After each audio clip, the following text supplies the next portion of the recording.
Si tu as l'habitude d'avoir peur d'être endetté, Dieu va te permettre d'expérimenter la dette. Là, ce qui va te rassurer de n'avoir pas peur de la dette sera maintenant forgé en toi. Si tu as peur que mon mariage va se briser, mon mari va me tromper, ma femme va me quitter, ta foi va accoucher exactement ce qui va amener la séparation. Elle va te quitter. Habakkuk 2 nous dit que mon juste vivra par sa foi. Et il te sera fait selon ta foi. La mort, la vie, c'est sur ta langue. Ce que ta langue prononce, tu vivras ça. Et Dieu lui-même s'est servi de la parole pour créer tout ce qui existe. Alléluia. Alors c'est de cette manière que Job s'est retrouvé dans des situations qu'on connaît. Mais Dieu a observé l'attitude de Job au milieu de ses épreuves. Et Job a tout subi, il a pleuré, il a vécu tout, sauf péché contre Dieu. Sauf changer d'attitude vis-à-vis de Dieu. Même sa femme lui dit, mais écoute, regarde, tout ton corps est rempli du sang et tu restes dans la cendre du matin jusqu'au soir. Mais c'est quelle vie minable tu as comme ça, toi qui avais beaucoup d'argent. Écoute, je te conseille de maudire Dieu et de mourir. Job a dit, mais nous recevons de lui des biens. Et pourquoi n'allons-nous pas recevoir de lui aussi le mal? L'Éternel a donné, l'Éternel a repris, que son nom soit glorifié. Et la femme insensée s'en est allée. Alléluia. Alors, jusqu'à la fin, Job a gardé la bonne attitude que Dieu voulait voir.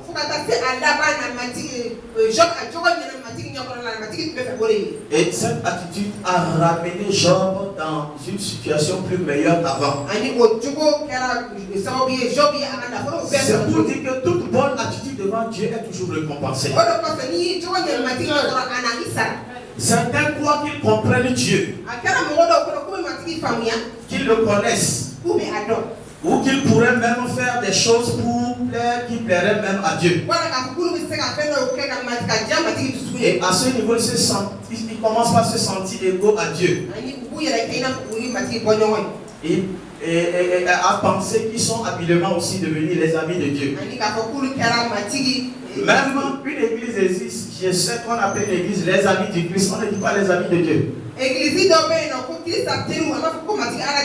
Alléluia. Parce que Dieu, c'est le dernier niveau de ce qui existe. Dans le physique comme dans l'invisible. Alors ceux qui ont souvent ces sentiments sont des sentiments d'erreur. Des sentiments d'erreur terribles. Parce que je fais ceci pour Dieu dans la maison de Dieu.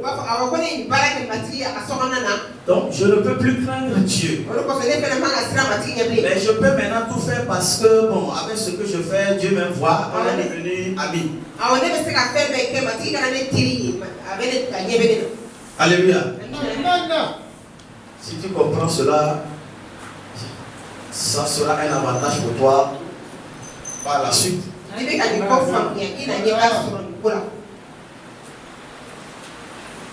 Alors c'est très important que nous devons rectifier les tirs maintenant. Si tu ne comprends pas cela en profondeur,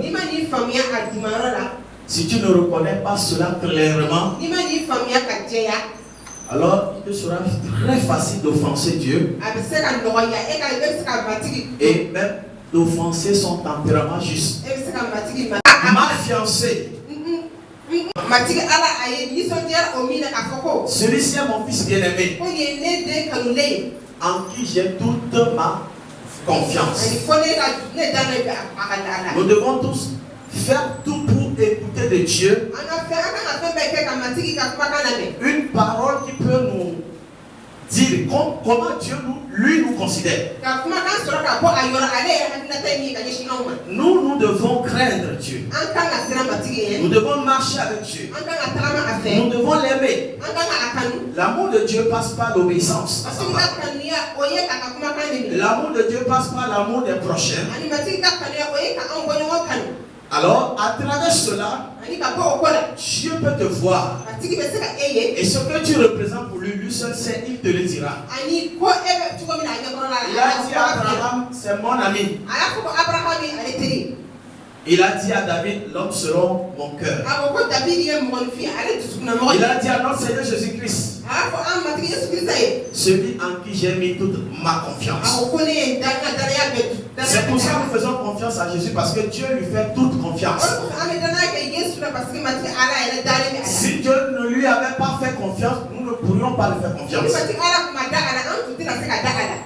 Amen. Et ce moment de confinement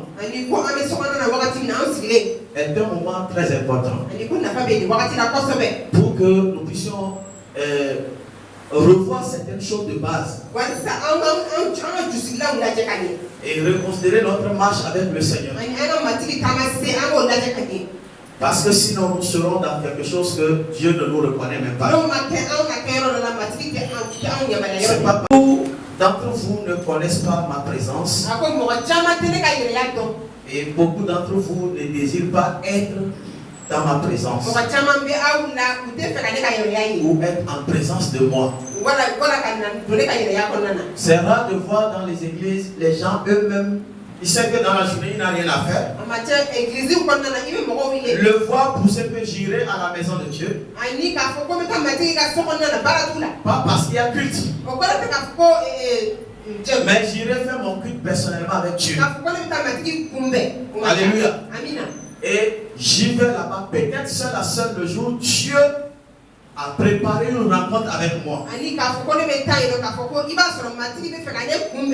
temple reste toujours ouvert. Alléluia. Alors tu peux venir dans la maison de Dieu. David est un roi, mais il était quelqu'un qui aimait se retirer de temps en temps dans la présence de Dieu. La sixième parole de connaissance. Il dit, beaucoup d'entre vous, vous vous contentez des choses naturelles, des choses de ce monde, comme ils veulent, comme s'ils connaissent le jour, l'heure exactement. Luc 11, verset 5. Il a dit encore. Et il leur dit, si l'un de vous a un ami, lequel de vous a un ami, et qu'il aille le trouver au milieu de la nuit, et qu'il aille le voir à minuit, pour lui dire, et lui dire, ami, prête-moi 3 pains. Prête-moi 3 pains. Ce passage, vous allez lire vous-même beaucoup pour comprendre comment quelqu'un disait que j'ai un ami j'ai reçu une visite la nuit et je n'ai rien à la maison pour accueillir mon invité. Et il va voir son ami Fatoumata Sissoko et il dit, ah mon ami, mais qui frappe comme ça encore? Et Fatoumata dit, que fais-tu cette nuit? J'ai une amie, une invitée chez moi et qui est revenue chez moi tard, mais je n'ai rien lui donné. Prête-moi un pain, je vais l'accueillir. Et Fatoumata m'a dit, non, écoute, tu me déranges, moi et mes enfants, nous sommes déjà couchés. Jésus dit que aussi longtemps que lui-même veut dormir, et moi aussi je continue à frapper à la porte, il veut avoir la paix pour dormir. Moi aussi je vais avoir mon pain. C'est que quand bien même il ne voudra pas me donner,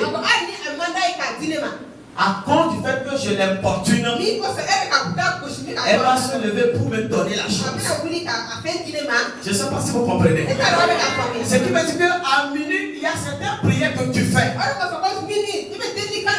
Même si l'ennemi n'a pas envie de laisser ta possession. Même si l'ennemi n'a pas envie de libérer ce qu'il a retenu de toi. Ce type de prière le force à le laisser. Ce type de prière force certaines portes à s'ouvrir obligatoirement.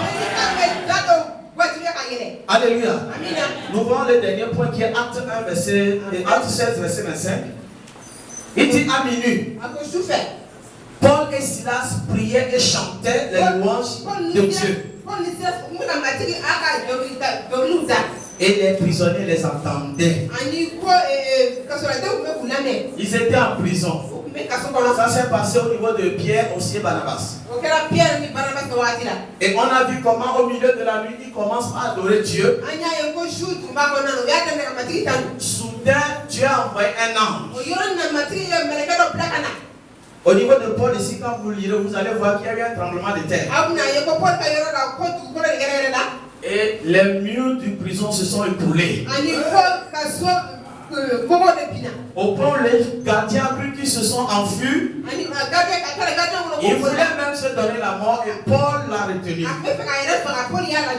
Mais si c'est Pierre, il va fuir. Parce que quand l'ange est venu le prendre, Pierre suivait l'ange. Sans savoir que c'est l'ange qui venait ouvrir les cachots.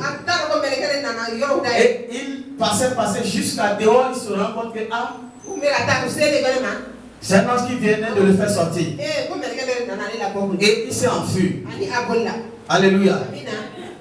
De ce qui précède, nous pouvons déduire ce qui suit. Que Dieu visite son peuple à un moment. Que les portes de nos ennemis, les portes de la journée s'ouvrent à partir des portes du milieu de la nuit. Alléluia.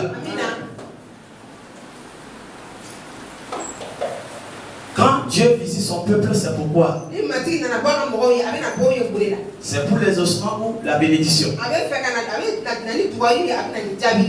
Et tu ne peux pas aller posséder, fils, lis-moi 1 Roi 3, 20. Tu ne peux pas aller posséder les portes de tes ennemis pour rien. Donc il faut savoir que c'est là aussi que l'ennemi travaille. Et c'est l'heure où l'ennemi aussi vient détruire. Ce que je dis est très important. C'est l'heure que c'est au moment où tu dors que l'ennemi lui s'élève pour faire son travail. Ce que toi tu as réussi à bâtir dans la journée.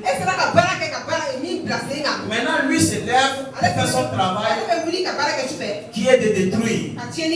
Le diable vient pour voler, tuer. Pour détruire. Alléluia. Amen. Amen. Jésus nous a dit qu'un homme est parti semer. C'est pendant la nuit que son ennemi est venu semer la mauvaise graine. Écoute, toutes les personnes qui dorment trop, toutes les personnes qui dorment même à l'église pendant qu'on prêche.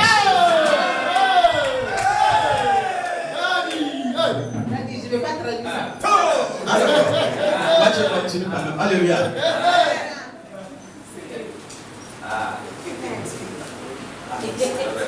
Merci. Vous venez des gens qui aiment dormir trop. La nuit, tu peux prendre en charge cette année de veiller un peu. Pas pour veiller pour quelqu'un, mais pour toi-même. Mais comment tu peux faire un cauchemar si tu n'as pas dormi? Et vous verrez que ceux qui dorment beaucoup, ils rêvent beaucoup aussi. Alléluia. Mais c'est le contraire. Parce qu'on ne pas dormir trop, tu verras si certains rêves vont te localiser. Mais tu auras des visions et des songes clairs. Le combat que tu as fait la nuit va engendrer quoi? De bons songes dans la journée pour toi. Tu dors la nuit. Même 6h30, tu n'es pas fatigué de dormir. Mais tu dis que nous sommes les enfants de Dieu.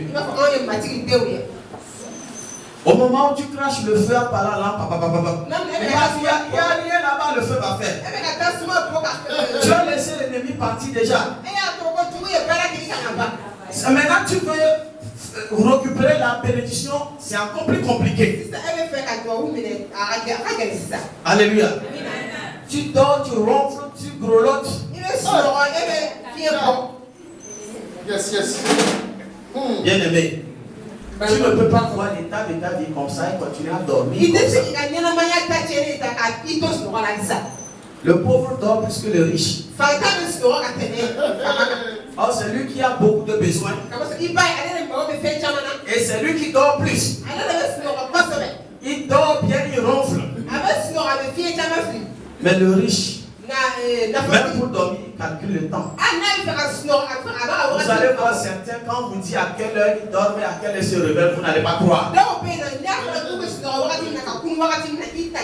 Que cela ne vous étonne pas de les voir toujours prospérer. Celui qui domine la nuit va dominer la journée. Alléluia. Alors, il faudrait que vous concluiez. 1 Roi 3, 20. Elle s'est levée au milieu de la nuit. Elle a pris mon fils à mes côtés, tandis que ta servante dormait, et elle l'a couché dans son sein. Alléluia. D'accord. Praise God. Ça, c'est dans la même maison. Ça, c'est dans la même maison. Tu peux savoir ce qui se passe dans ta maison même. Tu peux savoir ce que fait le voisin, la voisine, pendant que toi tu dors minuit. Alléluia. Quand parfois tu te réveilles au milieu de la nuit, tu le grondes. Mais il ne sait pas qu'il fait nuit. Ils sont en train de troubler ton sommeil. Alors que peut-être Dieu est en train de permettre qu'il trouve ton sommeil pour que toi aussi tu veilles un peu. Tu les menaces. Parce que tu veux dormir. Alléluia. Amen. Il y a un temps pour tout. Un temps aussi pour dormir.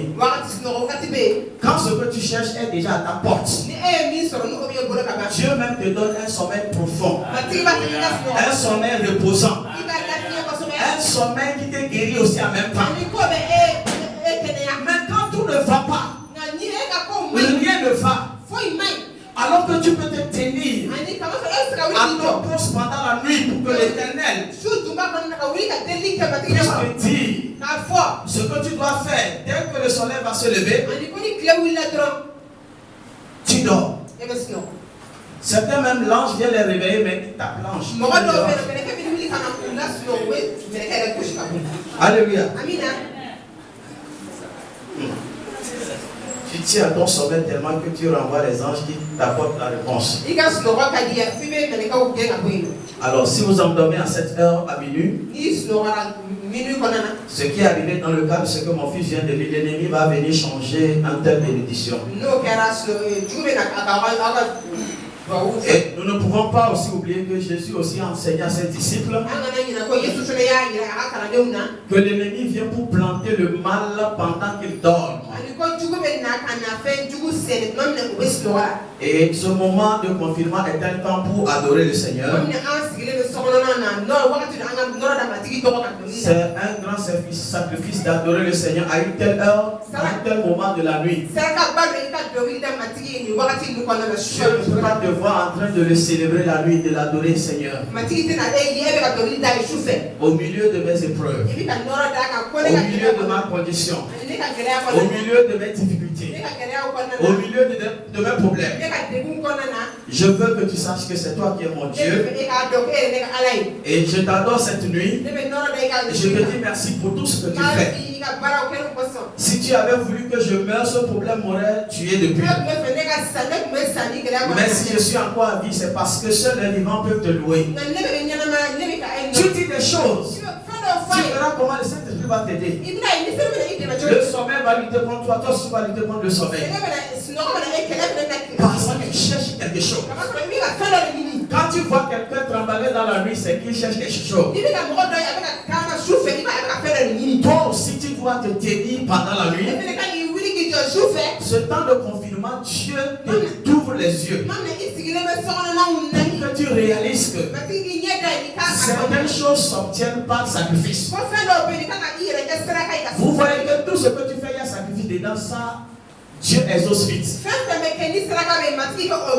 Le sacrifice que tu donnes à Dieu au milieu de la nuit, c'est ton sommeil. Le temps pour dormir, tu sacrifies pour louer Dieu. Le temps pour sacrifier, tu sanctifies cela. Le temps pour dormir, tu le sacrifies pour honorer le Seigneur. Et quand tu vas demander au Seigneur, Seigneur, souviens-toi de moi. Seigneur, aie pitié de moi. Seigneur, je n'en peux plus. Et regarde, Seieur, y a-t-il quelle gloire pour toi à me voir souffrir? Le Saint-Esprit va entrer dedans là-bas. Et il va conduire ton cœur. Même parfois, même s'il faut que tu pleures, tu vas pleurer. Que tu sois homme ou pas, pleurer pour Dieu. Pas pleurer au lieu de prier. Mais prier jusqu'à ce que tu sens la pleure dedans. Tu es au cœur de l'adoration. Alléluia. Tu es à genoux. Tu te couches prosterné par terre.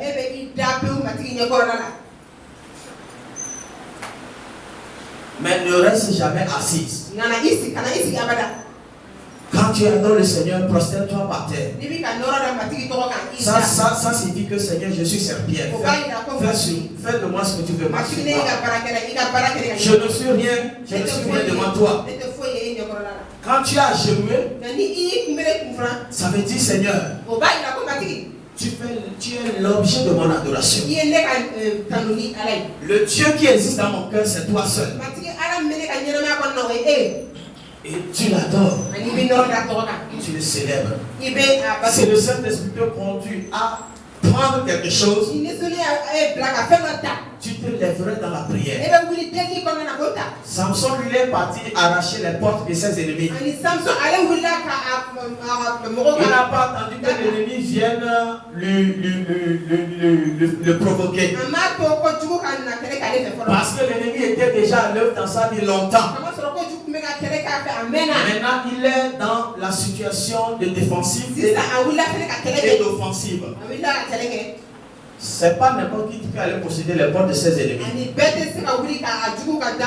L'ennemi qui n'a plus ses portes, sa porte est dans ta main. C'est une victoire. Alléluia. L'année 2020, c'est une année, vous voyez comment ça se passe. Et cette année, tu dois t'inscrire quelque part. Et tu verras comment, quand la pandémie va passer, tu sauras que lorsqu'il y a crise, il y a des perdants, mais il y a des gagnants. Et tu feras partie des gagnants. Tu te lèves dans la prière et on va prier.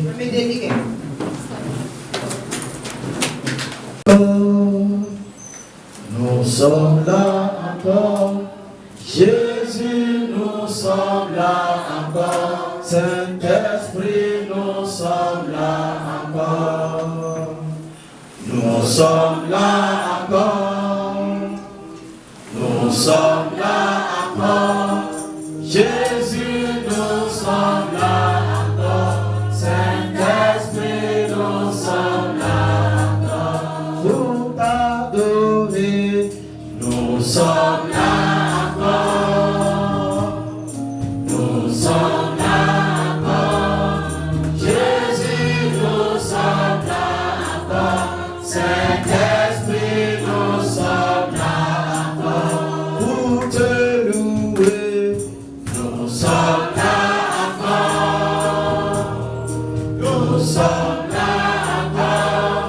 Jésus, nous sommes là encore.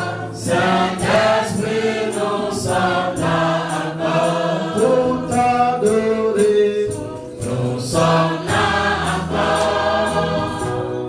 Nous sommes là encore. Jésus, nous sommes là encore. Saint-Esprit, nous sommes là encore. Dis mon Père, mon Père. Que ton nom soit béni ce soir. Et que la gloire te soit rendue ce soir. Merci pour ta présence au milieu de nous. Merci pour ton onction qui agit en nous. Éternel mon Père. Je déclare que ma vie t'appartient. Je me couvre à cet effet du sang précieux de Jésus-Christ. J'invoque à présent l'onction et le feu de la délivrance sur ma vie. Je me tiens maintenant dans le sang. Le sang de la protection. Et je viens contre tout ennemi caché dans ma vie. Je libère l'épée du Saint-Esprit contre tout esprit derrière ma vie. Et je brise ton emprise sur ma vie et sur ma destinée. Au nom de Jésus. Je brise toute opposition satanique à mes prières. Au nom de Jésus. Je détruis tout envoûtement de sorcellerie par la nourriture. J'invoque le feu du trouble et de la confusion parmi mes ennemis. J'entends que tous mes ennemis soient aveuglés et s'entre-déchirent. Je brise toutes les décisions de mort des sorciers contre ma vie. J'anéantis toutes les programmations mystiques contre ma vie. Je détruis les radars, les pièges et les caméras mystiques placés autour de moi. Je consume les liens et les maladies dans mon corps avec le feu du Saint-Esprit. J'invoque le feu de Dieu pour consumer les liens de malédiction qui me tirent vers le bas lorsque je vais monter en haut. Je brise les chaînes des mauvais esprits, des mauvais sorts, des mauvais empoisonnements dans ma vie. Que tout décret pris par les sorciers contre ma vie, mon foyer, mes affaires, soient brisés. J'invoque le feu de Dieu pour disperser toute réunion de sorciers contre ma vie, contre mes enfants, contre mes affaires. Éternel, cache-moi dans le creux de tes mains. Je brise les racines de tout arbre de pauvreté dans ma vie. Et je vous ordonne de vous sécher. Je renverse tout mur d'opposition physique et mystique contre ma réussite. Oh Éternel, que des fontaines nouvelles apparaissent dans mon désir. désert. Au nom puissant de Jésus. Oh Seigneur, transforme mon deuil en danse et mes larmes en joie. Au nom de Jésus. Que tous ceux qui tombent sont assis sur le chemin de ma prospérité soient dispersés. Au nom de Jésus. Je retire ma bénédiction de l'eau, de la forêt et des banques sataniques. Seigneur, fais de moi un centre de bénédiction surnaturelle. Plante en moi. Plante-moi, Seigneur, dans la rivière de la prospérité. Au nom de Jésus. Que toute marque d'identification de la sorcellerie dans ma vie soit ôtée à l'instant même. Au nom puissant de Jésus. Que tous mes poursuivants obstinés soient comme la paille emportée par le vent. Que tout épée poursuivant et qui cherche à me détruire soit morcelé au nom de Jésus. J'ai détruit tous les démons cachés dans ma vie. Les esprits de nuit, les maris de nuit, au nom de Jésus. Que les tempêtes sataniques soient vaincues au nom de Jésus. Que toutes mes déceptions deviennent espoir au nom de Jésus. Que toutes mes années et mes efforts perdus deviennent des bénédictions abondantes.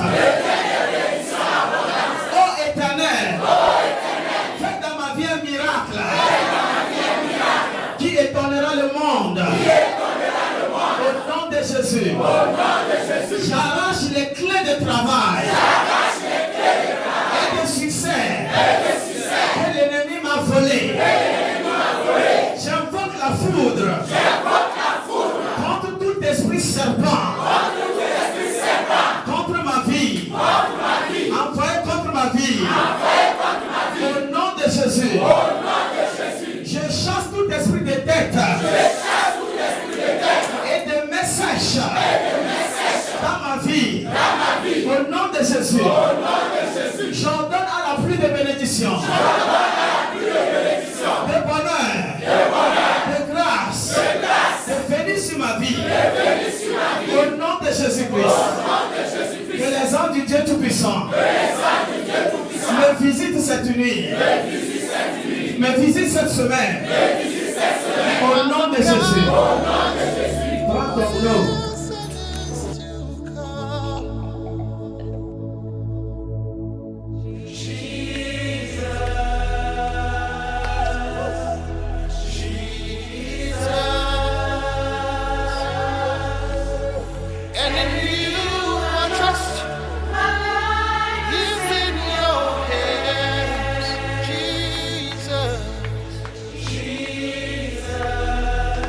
You are the miracle.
is rising right now. Lift your voices. There's presence